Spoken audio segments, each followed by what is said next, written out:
Welcome to the Gut Show. I'm Erin Judge, registered dietitian and founder of Gutivate, and I will be your host. My goal on this side of the internet is to empower those with IBS and digestive disorders to understand their guts better, to have a healthier relationship with their bodies, and make confident choices to improve their digestive health. During this season of the Gut Show, you can expect a weekly conversation covering a hot topic related to health, digestion, and IBS. As a disclaimer, I am a dietitian, but I'm not your personal dietitian. Everything we cover in this episode is meant to be educational and not a substitute for personalized care from your healthcare team. Welcome, and let's dive into today's episode. The Gut Show is officially back. This is our sixth season, and I'm so excited to share the topics that we have for you this season. They are, the theme is thinking outside of the box with IBS, and the goal is to cover some less talked about topics that a lot of our people, our community with IBS will encounter, as well as breaking down even some myths and things that are online that maybe aren't as simple as they may sound through a social media post or whatever it may be. We have so much planned for you. I cannot wait. And I'm really excited to kick it off today with our episode on practical approach to managing IBS. So if you don't remember my own story, I was diagnosed with IBS as a child and learned how to manage it after many years of no help, no guidance, no actual information. And it wasn't until I became a dietitian that I actually figured out that there were things I could do for it. And then after many years of trying to figure that out on my own, diving into my own intuition, diving into more research, getting mentored by others in the field, and then starting to work with clients in a really close relationship way, I began to see pieces of the puzzle that weren't necessarily in a textbook, but were so necessary and important for the day-to-day management. And alongside that, there's been so much research that has come out over the last, 5 to 10 years since I've been a dietitian, which is almost a decade, which I can hardly believe. But there's been so much come out that's allowed us to understand IBS better and be able to address it and approach it in a more effective and targeted way. So today's episode will cover a little bit of that, not necessarily the research, but we'll cover more of the things that we know about IBS and how we can address it in a way that does usually work and goes beyond one single recommendation. Because unfortunately, IBS is not something that is usually, completely cured or taken care of by one thing, but instead it is something that has to be managed and addressed every single day in a holistic way with a lot of intuition about your body and your own needs. So before we get into how IBS is managed, let's talk a little bit more about what IBS actually is. So IBS is considered a functional disorder of the gut-brain interaction. And what that means is that it impacts the function of the digestive tract. It's not considered an organic disease currently, just meaning that there's not like a one disease marker for IBS. This is evolving in research and may change with the research around specific pathogenic bacteria in the world of like SIBO, bacterial overgrowth, and how that overlaps with IBS, maybe showcasing a piece of that driver. We also know that there's a little bit more information now on immune activation and what happens in post-infectious IBS. And there are some things that we can even test there, like anti-vinculin and anti-CD/TB antibodies. And so in the future, there may be a really clear diagnostic test that showcases IBS as more of a true organic disease versus what we call a functional disorder. But right now, that is what it is considered in terms of its diagnostic criteria, but that doesn't mean that it's not real. It just means that that is where we're at right now in terms of our understanding of it and our pathway to diagnosing it. Because it involves the gut-brain interaction, that's where we know that there are changes in motility, the movement of the gut, as well as the presence of pain in people who are living with IBS. And we haven't necessarily identified, and we as in the science community as a whole, what exactly is wrong with the gut-brain communication pathway, but we do know that it's involved. Not saying everything is in your head or that it's a mental disorder, because it is absolutely not, but the gut-brain pathway is altered in some way, leading to this kind of over-communication and miscommunication between these two organs, which also involves so many other pieces like neurotransmitters and different hormones, messengers, and communicators that then can impact the function of the gut and impact other parts of your life, including mood, stress, things like that. So IBS, even by definition, involves every piece of your life, right? It directly impacts the way that your biggest set of organs, your digestive tract, is functioning, and it also impacts your brain and how you feel every day. And because it impacts the brain and the gut directly, then a lot of stimuli in your environment, what you eat, what you drink, whatever comes in, but also what is impacting the brain, including sleep, routine, stress, all of that. Every piece of your life is really impacting your symptoms and can impact the way that then your IBS manifests into the symptoms you experience, the reactions you have, and then even your management approach that you decide to take. There are some known drivers of IBS, and sometimes people will kind of communicate these as like the root cause of IBS. I don't like that language because it feels very definite. I feel like it can be really misleading. We've talked about this on past episodes.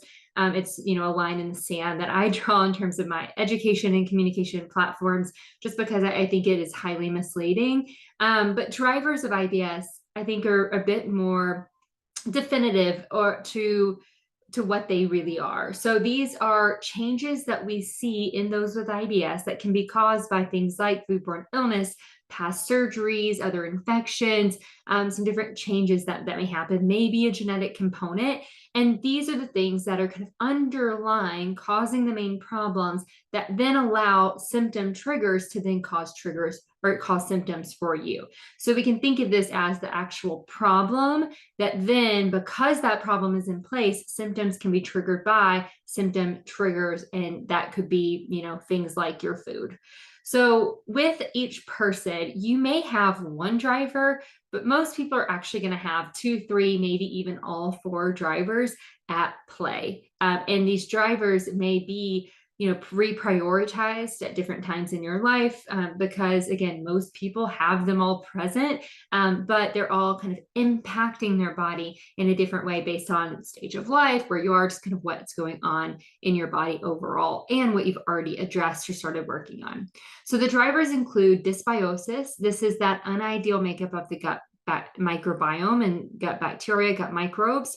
This is where that SIBO piece, right, can fit in. Bacterial overgrowth may be a component of this, having less diversity, which we see with IBS quite frequently, and just a poor makeup overall. This can be due to foodborne illness, childhood feeding practices, overuse of antibiotics, a lot of different things. We even think, in some cases, FODMAPs can contribute to this. So there's a lot that can be going on there.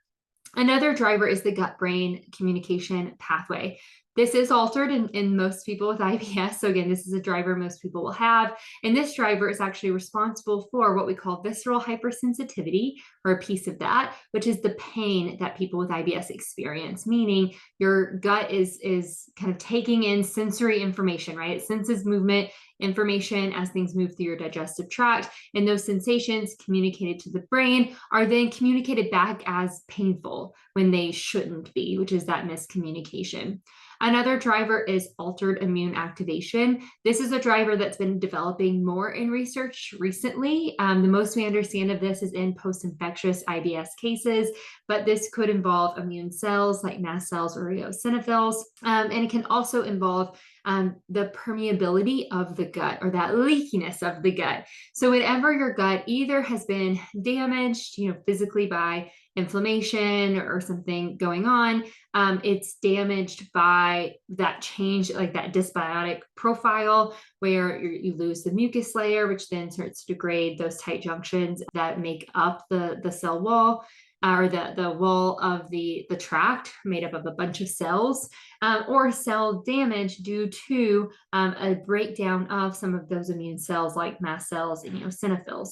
And so whenever the gut becomes more permeable, things can kind of flow in and out, which is that leakiness piece, which can lead to more immune activation. And when the immune system reacts, damage typically happens, right? We're not meant to constantly be overreacting to things and having an immune response. We should be able to have that response in the presence of pathogens, harm, invaders that we need to kill or kind of fight against. And so whenever that happens, when that's not really going on, that can kill some of those cells that then are there for protection, leading to further permeability, which we see in some cases of IBS. That doesn't mean that everything you see online about leaky gut or recommendations around that are applicable or even true, but increased permeability is something that many with IBS do experience.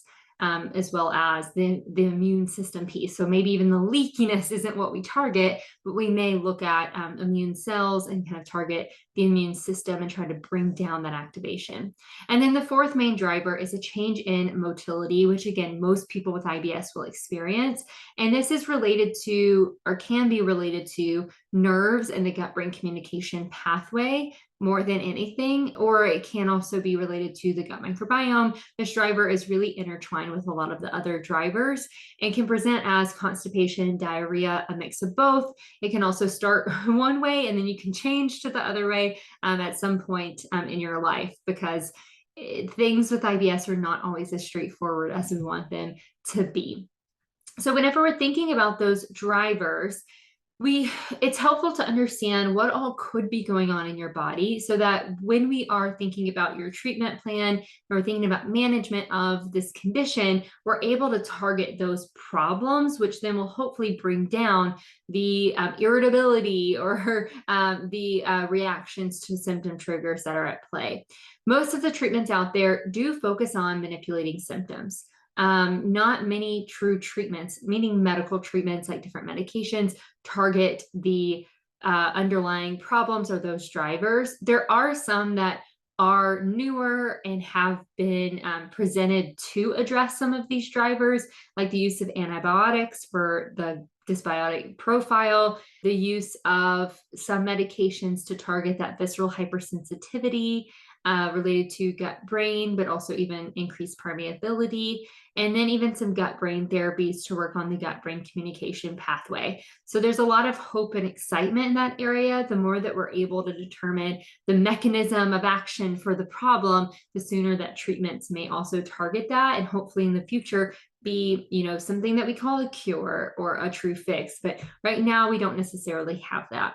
So what happens when you have IBS and these drivers at play is that now there are different things that can cause symptoms for you. The things causing symptoms weren't really the problem, which is why two people can live the exact same life and not have the same problems that are happening in their digestive system. But someone with IBS may have more problems and more symptoms because of IBS. And so the things that can then impact the symptoms include what you eat, including certain ingredients, the foods that you're eating, the balance of foods, how you eat, meal times, meal balance, portions, the speed of eating, how well you're chewing, your stress levels, your sleep patterns, your routines, your movement and exercise, your medications and supplements, as well as any hormone changes, including the use of birth control, where you're at in your menstrual cycle, pregnancy, postpartum, and even going through perimenopause and menopause.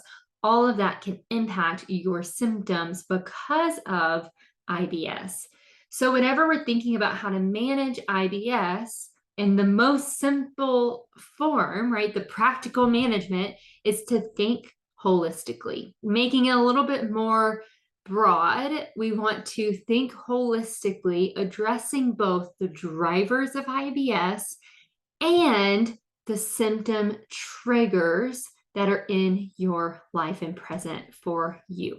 So instead of starting with a lot of complexity here, we want to be practical by starting with the most consistent parts of your life that can impact both drivers and symptoms. And this includes your sleep, your routines, your self-care practices, and how you eat. These are the things that you do every day without probably thinking about it right now so much, and things that we can harness to, one, get that holistic picture already in place, again, addressing different parts of your life, and get to the triggers as well as the drivers. So whenever we're looking at sleep, this is non-negotiable when we're thinking about, one, your mental health, the function of your digestive tract, how those are communicating, the central nervous system, enteric nervous system, nervous systems as part of that gut-brain communication pathway. Even thinking about intestinal permeability and even your microbiome, sleep is at the center of all of it. And it's not something that your body can necessarily live without. Research has shown over and over again that 7 to 9 hours of sleep every night consistently is the key. And that, while your energy levels or focus may adapt slightly to having less sleep, you aren't truly adapting. You're learning how to live altered, and your body is taking a hit from not having enough sleep. So I think that's a big pushback I hear often of like, well, my body just does better with 5 to 6 hours of sleep. You may be slightly adjusted, but likely you're living at sort of a deficit in terms of the function of all of your organs and systems inside of your body. You're setting your body up to likely have to prioritize certain organs, creating more stress in the body and creating less digestive capacity, which then sets you up for more digestion symptoms. Another one is your routines. How you start and end your day can make a huge difference on how your gut is functioning. And the key here is stress. So stress is something that can impact your gut-brain communication pathway, right? Stress brain, stress gut, as simple as that. Stress also puts your body in a stress state, which turns down the function of your digestive tract. This can lead to poor digestion, which is symptoms, and also poor motility, which is already a problem for IBS. So again, we can help that driver by having solid routines that help with stress. Stress can also increase intestinal permeability, which may increase the levels of pain and even immune activation. So when we're thinking about, again, hitting those drivers, we have to think about how you start and end your day and how that relates to stress. So part of your routines should be some sort of meditation, quiet time, maybe grounding in the earth, maybe some movement, whatever you need to find that calm and relaxation to start and end the day, so that whatever happens in the middle is bookended by those routines for stability and nervous system regulation. Ideally, you're doing this throughout the day as well. That's something to build into, but where you can start is how you start the day and how you end the day. Another part of your routines, especially when it comes to your morning routine, is your toileting behaviors. Your gut doesn't always, with IBS, communicate as well as it could to you, right? If you have constipation, your gut may not be communicating perfectly when it's time to poop and poop well. If you have diarrhea, your gut may over communicate and cause more stress, more urgency, more fear around the toilet and around the bathroom. And so developing really proper toileting habits and behaviors as part of your morning routine can actually help, one, your gut develop some rhythm and consistency, which is really important, but also help reduce some of the symptoms that you're experiencing. So that can include how you're sitting on the toilet, maintaining proper posture, breath work, and even what happens leading up to that. For constipation, that may be some movement, maybe some coffee, extra water, a meal, maybe some stretches. For diarrhea, that may look like deep breaths, relaxation, and trying to bring down some of that urgency and that reactivity that your body is having, creating more stress and panic because of that gut-brain communication pathway. And then thinking about how you eat. You eat meals, whether that be 1 meal, 3 meals, 5 meals, whatever that looks like. You're eating throughout the day. And if you're not, that's a priority and that's a basic need we need to focus on, right? But you are eating. And if you are eating, how you eat is something that we can kind of change, modify, and improve to then help with your symptoms. So the goal here is that you have consistent meals to start. and you're meeting your nutrition needs. If you are under eating or you have these kind of binge-like patterns, which we can see with levels of intermittent fasting, with true eating disorders and disordered eating habits, but also with the kind of self-preservation mechanisms where you eat very, very little during the day, then you eat all your calories at night whenever you're home and you feel safe.